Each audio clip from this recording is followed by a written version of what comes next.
নমস্কার বন্ধুরা, 2রা অক্টোবর 2024 জাতির জনক মহাত্মা গান্ধীর 155তম জন্মদিন। এই শুভক্ষণে শোনাব সশরীরে তাঁর কণ্ঠস্বর। তবে তার আগে কয়েকটি কথা না বললেই নয়।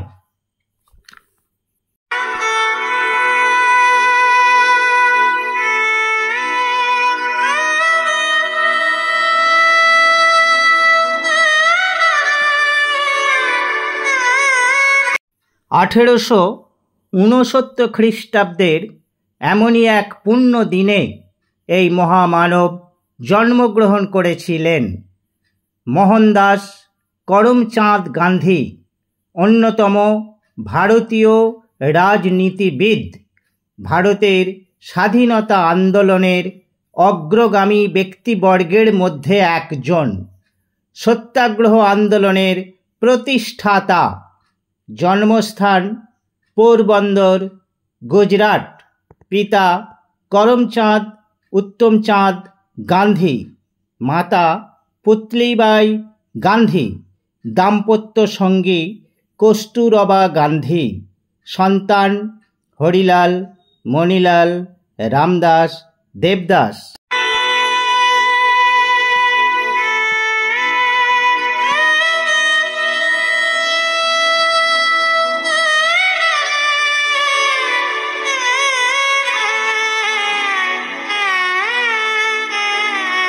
ভারত সরকার সম্মানার্থে তাঁকে জাতির জনক ঘোষণা করেছিলেন।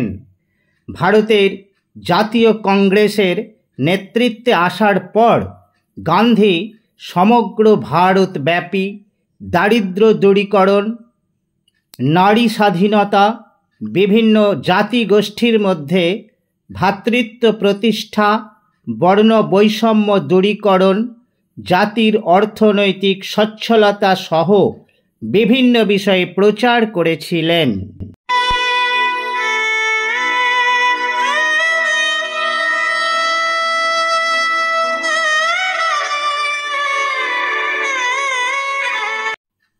তাঁর এ সমস্ত কার্যকলাপ ছিল স্বরাজ, অর্থাৎ ভারতকে বিদেশি শাসন থেকে মুক্ত করার লক্ষ্যে।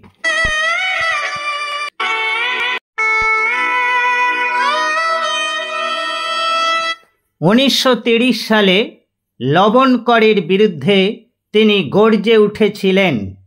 ডান্ডি লবণ কুচকাওয়াজে তিনি নেতৃত্ব দিয়েছিলেন।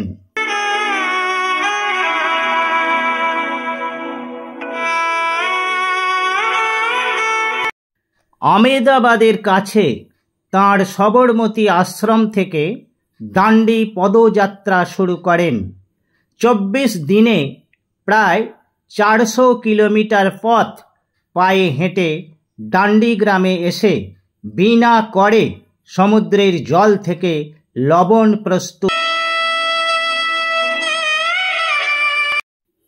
তিনি বেশ কয়েকবার দক্ষিণ আফ্রিকা এবং ভারতে কারাবরণ করেন।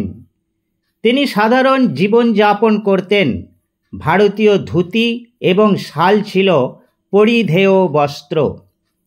তিনি সাধারণ নিরামিষ আহার করতেন। আত্মশুদ্ধি এবং প্রতিবাদের সন্ধানের বৃহৎ উদ্দেশ্যে উৎসর্গ করেছিলেন। নিজের ভুল থেকে শিক্ষা নিয়ে এবং নিজের উপর নিরীক্ষা চালিয়ে তা তিনি অর্জন করেছিলেন।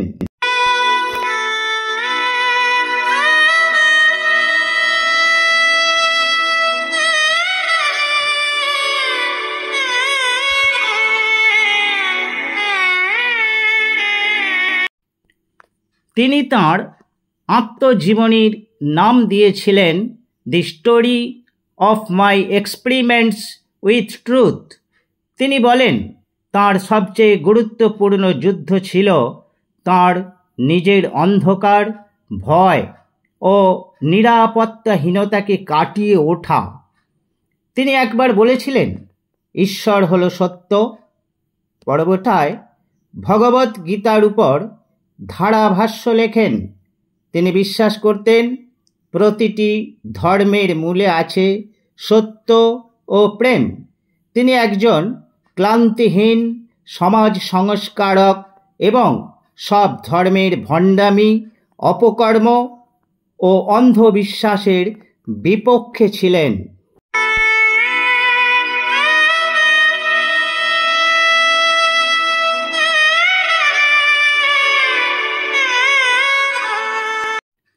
ভারতের স্বাধীনতা অর্জনে অনেক মহান মানুষ স্মরণীয় হয়ে আছেন, সেই ইতিহাস আমরা সকলেই জানি। গান্ধীজি না নেতাজি, কার অবদান বেশি গুরুত্বপূর্ণ এ প্রশ্ন নিয়ে অনেক বিতর্ক আছে, সে বিষয়ে যাচ্ছি না। গান্ধীজির অবদান অনস্বীকার্য, তিনি জাতির জনক আখ্যা পেয়েছেন।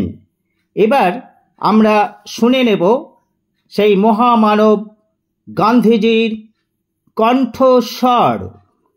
Whatever the result of the mission that brought me to London, I know that I shall carry with me the pleasantest memories of my stay in the midst of the poor people of my speeches at the Round Table Conference have all officially reported. It is complete independence. My speeches at the Round Table Conference have all officially reported. It is complete. Whatever the result of the mission that brought me to London, I know